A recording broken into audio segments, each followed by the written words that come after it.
Deputy commissioner Abdul वाहिद शेख ज़िले के समूरन वापारियुनि ऐं दुकानदारनि खे सख़्ती सां हिदायत कई आहे त हू रमज़ानुल मुबारक जे भलारे महीने जे एहतराम में रोज़मर्रा इस्तेमाल वारियूं शयूं ज़िले इंतज़ामिया पारां मुक़रर कयल अघनि ते विकिरो करे पंहिंजे इख़लाक़ी ऐं क़ानूनी ज़िम्मेवारी खे यक़ीनी बणाइनि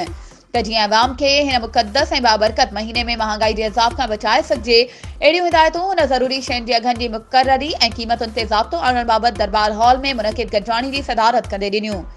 गॾिजाणी में असिस्टेंट कमिश्नरनि, मुख़्तियारकारनि, टाउन ऑफिसरनि, पुलिस, ब्यूरो ऑफ सप्लाई ऐं प्राइस मार्केट कमेटी, ख़ोराक, यूटिलिटी स्टोर ऐं ॿियनि लाॻापियल ऑफिसरनि समेत दुकानदारनि ऐं वापारी अॻवाननि शिरकत कई। उन मौक़े ते डिप्टी कमिश्नर अब्दुल वाजिद शेख चयो त नाजाइज़ मुनाफ़ेख़ोरी ऐं ज़ख़ीरा अंदोज़ी जी कंहिंखे बि इजाज़त न ॾिनी वेंदी। हुन समूरनि असिस्टेंट कमिश्नरनि खे हिदायत कई त हू मार्केट कमेटी ऐं ब्यूरो ऑफ सप्लाई ऐं प्राइस अमलदारनि सां गॾु रोज़ानो जे बुनियाद ते मार्केटुनि ऐं बाज़ारुनि जा दौरा कनि। वधीक ख़बरुनि ऐं अपडेट्स जे लाइ असांजे चैनल खे सब्सक्राइब कयो